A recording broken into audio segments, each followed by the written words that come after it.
Hey guys, and welcome back to another YouTube video. In this video we're going through my round 23 review of the Richmond vs North Melbourne game in a send-off for both, Revolt, Zeeble, and I don't know what's happening with Cochin. I forgot whether he's playing round 24 or not.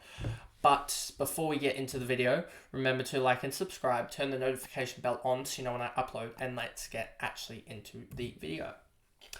So Dustin Martin 127, he was ridiculous. He 52 in the first. That just shows you how big he was. Really came up with the goods, and yeah, just absolutely huge score. And then he backed it up with still a 56-point second half. So yeah, just absolutely ridiculous. How many goals did he end up with? He ended up with he ended up with 3 goals. So yeah, just a ridiculous output. He's obviously not going to be able to put that up week in, week out, as I wouldn't even be surprised if he retires in the next year or two, to be honest with you. He's done enough in the game to bow out. Bolton 124, he had a ridiculous game as well. 1, 2, 3. He only had 3 goals. 4 goals, 1 here. Yeah, so they combined for 7 goals, 1 or something between Bolton and Martin. They were ridiculous and really just dominated North. North had no one that could go with them, and no one that could also replicate that result, I guess, on their other side. North sort of always rely on lucky, and North really struggled in the last quarter from memory. I think they kicked 5 behinds in the last or something like that. They didn't actually kick a goal. So yeah, they just really struggled. Nank, he got into the game a little bit, but he got into the game a little bit later on, I should say. 39-28 is a little bit better output than the first half, I should say, of 42. He ended up in the second half with a 67, is that? So yeah, just a little bit better. Hopper started off like a house on fire. If we even look here, 7, 13, 15, 17, 22 before the 10-minute mark. 22 in the first third of the quarter is absolutely ridiculous output. And yeah, considering, I might have even miscounted that. Is that? So that's 8, 11, 17, 19, 21, 26 actually in the first 10 minutes. So yeah, I was going to say, I thought I missed something. He just started really, really hot. And yeah, that would equate to around about an 80-something point quarter. That's the tracking that he was on for it. And he got what most people would in a whole quarter in about just under a third of a quarter. So that was ridiculous from Hopper. You got Taranto here, and 28, 23, 27, 11. Just got the job done, I guess you could say. But then again, he might turn into my now, given that he's got a 127 break even. That's he lost by almost 40, so he's going to drop 30k. I don't think he will become he won't become my F5, but he's definitely my F4 for round 24, which is quite surprising given that he was topping 120 pretty much week in, week out. Before the buys, and there's now he might even slot back down to an average of 113 or so. Let's look. Yeah, he might average 113 now for the year, after thinking he was going to average 120. Just shows the back end how much worse he's been in the back half of the season rather than the front half. Bolter went forward, kicked a couple goals. Loston 81, just 21, 21, 21, 18 output. Prestia, 27-24, doesn't really matter, to be honest.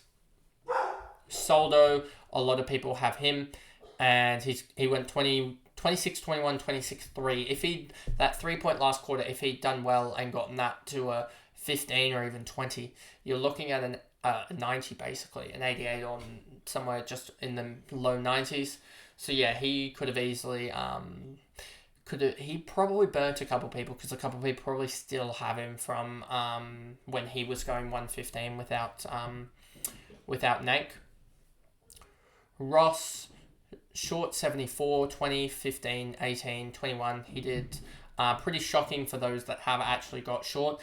As I was explaining in the intro, Short versus Sheasel. Sheasel smashed it, and hopefully Sheasel can outdo Short in the last round to really hammer that home.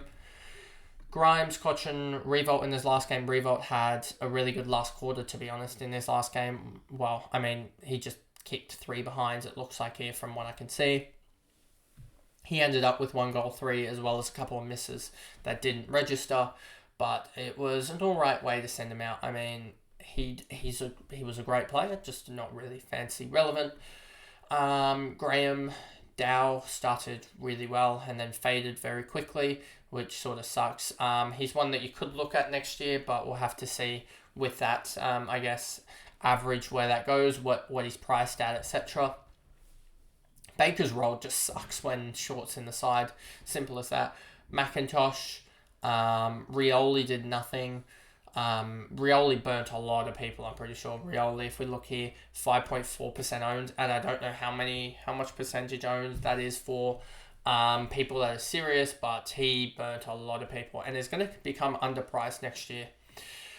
Pickett, Rioli, but again, it's just this, it's almost this proven thing that no one really got tons up for the Tigers, you know, whereas other teams have, obviously, looking at this North team, there's no one here that averages 100. I think that's because LDU does it. Oops, see what the that wasn't meant to happen. Okay, that wasn't meant to happen. Anyway, but I was just gonna check if LDU had an average of 100, but I guess now I have to go through the long way of it because my computer doesn't like me clicking a lot of stuff. 97, so not even LDU can average 100 for this North side, so they would all have under 100 averages, and you've got Sheasel here, 97.5, so he's going to average the most, it looks like, for North this year. Taron Thomas, he was actually really, really good. As you see here, 24-47. He kept them, him and Larkey basically kept them in the game as they were doing nothing. I mean, Sheasel came alive. I'm pretty sure it was the last quarter here. Yeah, 27, 40, 25, 37. He just was ultra consistent getting the job done. And yeah, came up with 129 in the process. Scored 103. He's pretty good. He just has that really bad game, which sort of sucks. And is irreplaceable and you can't pick him because of that bad game. It's going to be like a 40 or something.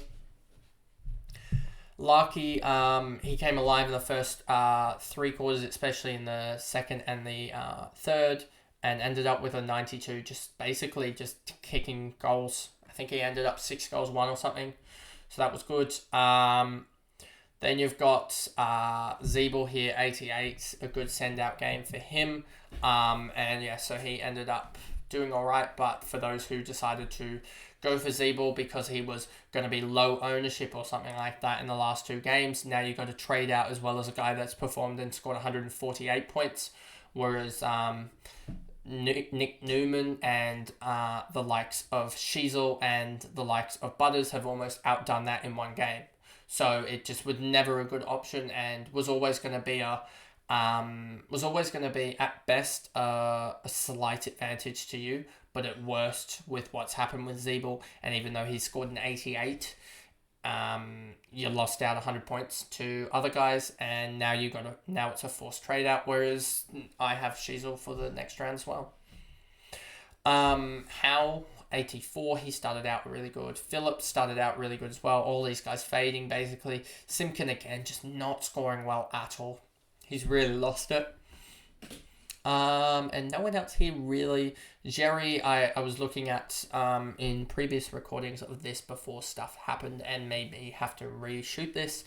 I had actually calculated his price quickly, and I believe if he goes 66, because that's his average from 2022, and he's played 8 games this year, so he'll have 9 games played, so he'll have a discount of 3%.